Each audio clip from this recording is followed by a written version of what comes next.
আসসালামু আলাইকুম, সবাইকে শুভেচ্ছা জানাচ্ছি। মাসুম মাহবুব। প্রিয় দর্শক, আপনারা শুনতে এবং দেখতে পাচ্ছেন কিনা আমাকে একটু কমেন্ট করে জানাবেন। প্রিয় দর্শক, বাংলাদেশের বিজয় ভারত কি বলল? ভারতের যে বক্তব্যটি ইতিমধ্যে সোশ্যাল মিডিয়ায় তোলপাড় সৃষ্টি করেছে। কেন বাংলাদেশকে ওপার এত ভয় পায়? আসলে বাংলাদেশকে নিয়ে তাদের মূল আতঙ্কটা কোথায়? এই শেকড়ে যদি আমরা হাত না দেই তাহলে কখনো এই বাংলাদেশ মাথা উঁচু করে দাঁড়াতে পারবে না। আপনারা কি শুনতে এবং দেখতে পাচ্ছেন? কমেন্ট করেন আমাকে। একটা ছোট্ট ভিডিও আপনাদের দেখাবো, তারপর আমি অনেকগুলো বিষয় নিয়ে আলোচনা করব।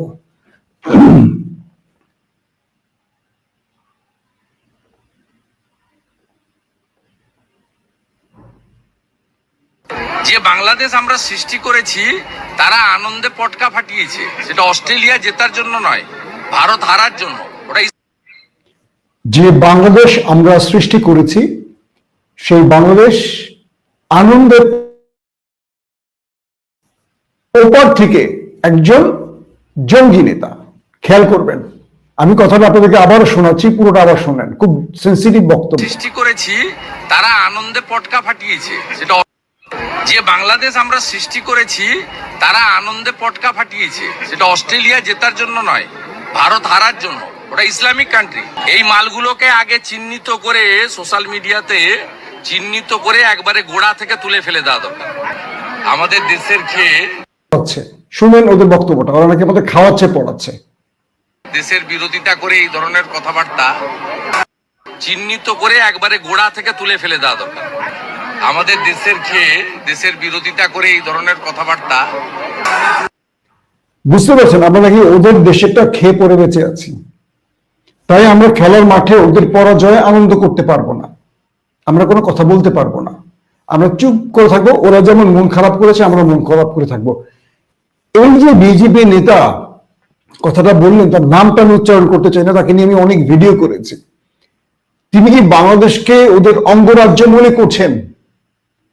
তিনি কি বাংলাদেশকে ভারতের এখনো একটা অঙ্গরাজ্য মনে করছেন? আমরা তার কাছে জানতে চাই। ইউনূস সরকারকে বলবো, এই বক্তব্যের কড়া প্রতিক্রিয়া যেন বাংলাদেশের পক্ষ থেকে দেওয়া হয়। আমাদের দেশকে দখলের জন্য, আমাদের শেকড় থেকে উপরে ফেলার দেওয়ার জন্য সে হুমকি দিচ্ছে এই বিজেপি নেতা। চিন্তা করতে পারেন দর্শক, এটা নিয়ে আরো কথা বলবো। আসেন আমরা কেন তিনি খেপে গেছেন সেই খেপার একটু দৃশ্য দেখে আসি।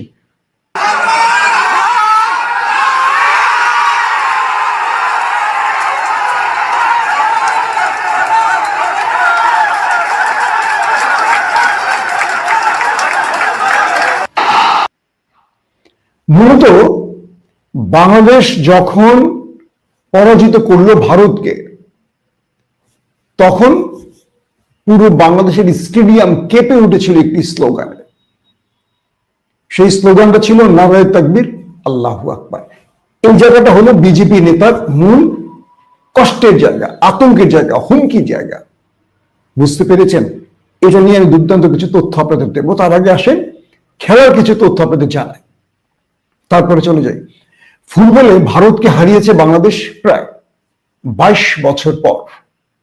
খেলার 11 মিনিটে মোরসালিনের একটা দুর্দান্ত শটে 1-0 গোলে এশিয়া কাপের বাছাই পর্বে এগিয়ে যায় বা বিজয় পায় বাংলাদেশ। 2003 সালের পর সাব চ্যাম্পিয়নশিপের সেমিফাইনালের পর, মানে 22 বছর পর এই প্রথম ভারতকে হারাতে পারল লাল সবুজের দল বাংলাদেশ। এই বিজয়টা আমাদের হৃদয়ের মধ্যে গেঁথে গিয়েছিল। 2027 এশিয়া কাপের বাছাই পর্বে পঞ্চম ম্যাচে এসে প্রথম জয়ের দেখা পেল বাংলাদেশ। আর মানে 2027 এশিয়ান কাপের বাছাই পর্বে, যে কাপটি হবে 27-এ, সেই ম্যাচে এসে প্রথম জয়ের দেখা পেল বাংলাদেশ। আন্তর্জাতিক ফুটবলে বাংলাদেশ জিতলো টানা 5 ম্যাচ পর। আজকের আগে সর্বশেষ গত জুনে প্রীতি ম্যাচে ভুটানকে 2-0 গোলে ধরাশায়ী করেছিল বাংলাদেশ। বাছাই পর্বে 5 ম্যাচ খেলে 5 পয়েন্ট নিয়ে 3 নম্বরে রয়েছে বাংলাদেশ। আগামী মার্চে সিঙ্গাপুরের বিপক্ষে বাছাই পর্বে নিজেদের শেষ ম্যাচ খেলবে হামজা জামালরা। দর্শক, এটা তো আপনারা সবাই খেলার খবর জানেন, এটা নিয়ে আর আলোচনার দরকার নেই, মূল জায়গাটা আসে। একটা স্লোগান আপনাদের শোনাই, যে স্লোগানটা শুনে আমার চোখ দিয়ে টপ টপ করে পানি পড়েছে।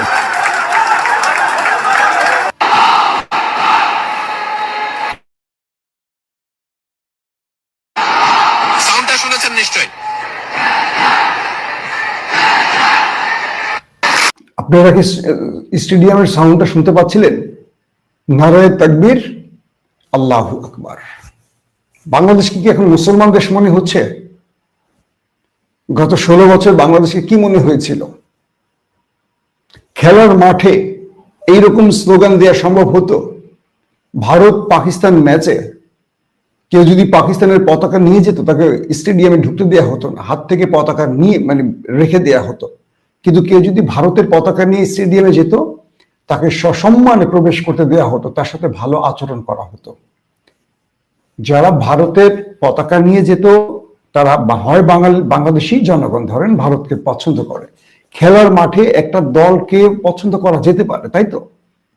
কিন্তু গত 16 বছর বাংলাদেশে কি হতো? স্টেডিয়ামে যারা পাকিস্তানকে ভালোবাসে শুধু মুসলিম রাষ্ট্র হিসেবে, তাদেরকে ঢুকতে দেয়া হতো না। তাদের ক্যামেরায় শনাক্ত করে অনেককে ধরাও হতো পরবর্তী, কারা মাঠে পাকিস্তান 6 মারলে বিজয় পেলে উল্লাস করছে। এরকম বহু ঘটনা সাক্ষী হয়েছে আমরা।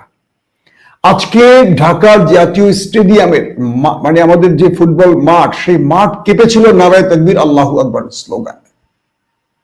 এটা পুরো পৃথিবীর মানুষের কানের মধ্যে একটা নতুন বার্তা দিয়েছে, আর সেটা হলো বাংলাদেশ মুসলিম রাষ্ট্র। বাংলাদেশ মাথা উঁচু করে দাঁড়াতে যাচ্ছে। বাংলাদেশকে তোমরা কেউ ভয় দেখাবে না। যারা তোমরা আমাদেরকে মনে করো তোমাদের দেশের খেয়ে পড়ে আমরা বেঁচে আছি, তোমাদেরকে বলছি না, তোমাদেরকে আমরা বাঁচিয়ে রেখেছি। তোমাদের লক্ষ লক্ষ শ্রমিক এই দেশে কাজ করে। আমাদের দেশ থেকে বিলিয়ন বিলিয়ন ডলার তোমরা নিয়ে যাচ্ছ, তোমরা আমাদের কিছু দিচ্ছ না, দিচ্ছ পচা সবজি, পচা আলু, পচা পেঁয়াজ, যেগুলো তোমাদের দেশে কেউ খায় না। তোমাদের ভাঙাচোরা ধ্বজভঙ্গ ট্রেনগুলো আমাদের শেখ হাসিনার কাঁধে চাপিয়ে দিয়ে মোটা অঙ্কের টাকা নিয়েছো। তোমরা আমাদের শোষণ করেছো, আমরা শোষিত। আজকে তোমরা যা বলছো আমরা সেটা মানতে পারছি না। প্রিয় দর্শক, যখন মাঠে এই স্লোগানটি হচ্ছিল, বিশ্বাস করেন আমি যখন শুনছিলাম আমার হৃদয়ের মধ্যে একটা অন্যরকম হাহাকার তৈরি হয়েছে। আমাদের প্রত্যেকের ঠিকানা একটা, আমাদের প্রত্যেকের পরিচয় একটা, আমাদের প্রত্যেকের জীবনের মূল লক্ষ্য কিন্তু একটাই। কেন আমরা পৃথিবীতে এসেছি, কেন এসেছি, উত্তরটা খোঁজেন এবং খুঁজতে থাকেন দুনিয়াতে আমাদের কাজ কি, এবং আমাদের দুনিয়ার সফর শেষে আমাদের ঠিকানা কোথায়। আমরা যেভাবেই নিজেকে গড়ি না কেন, দিন শেষে আমাদের পরিচয় একটা, আল্লাহু আকবার। এই স্লোগানের চেয়ে পৃথিবীতে আর কোনো শক্তিশালী স্লোগান আছে? নেই।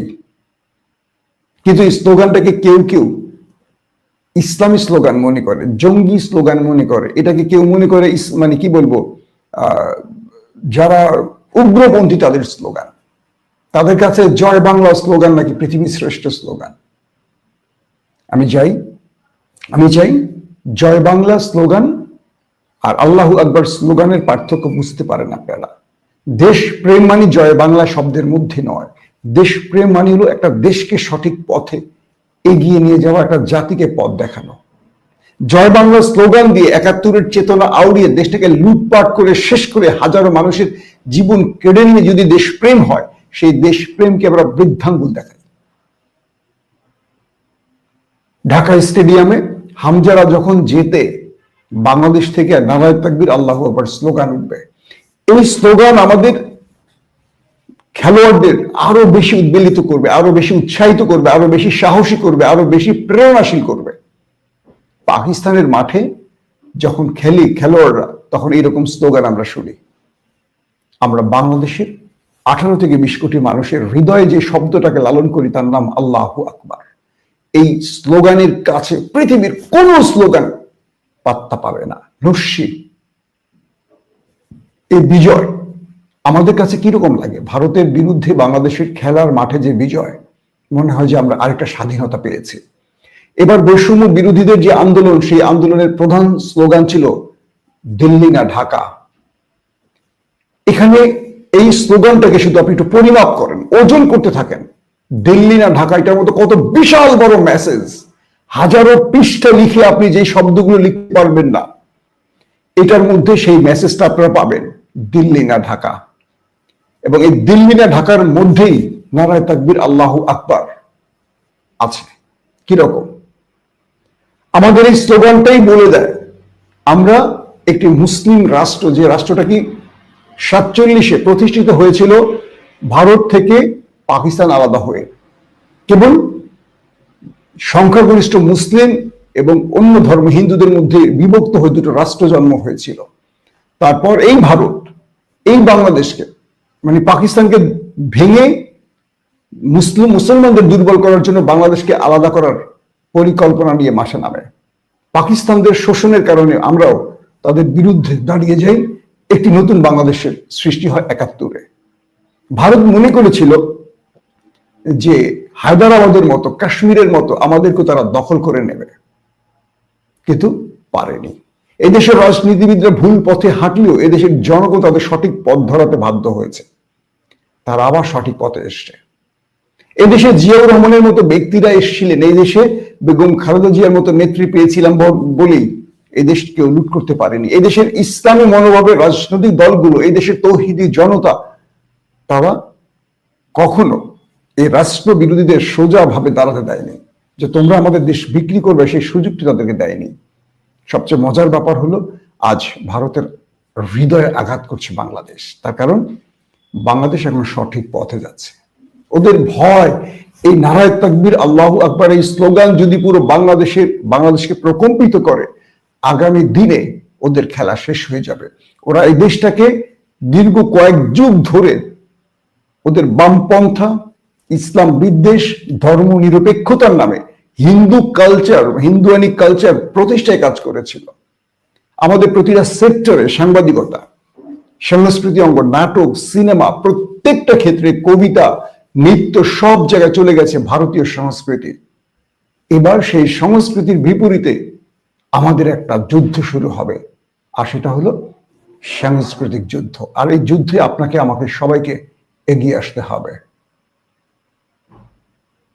দেখেন, এই ভিডিওটা করার সময় নানান রকম সমস্যা তৈরি হচ্ছে, মানে কি পরিমাণ ঝামেলার আসতেছে বুঝতেছি না। দর্শক, আমি আর লম্বা করতে চাচ্ছি না, চ্যানেল বাঁচাবার স্বার্থে আপাতত ব্রেক নিচ্ছি। এই স্লোগান চলতে থাকবে প্রতিটি মাঠ থেকে, প্রতিটি প্রান্ত থেকে, সব জায়গা থেকে এখন এই স্লোগানটি উঠবে, আল্লাহু আকবার।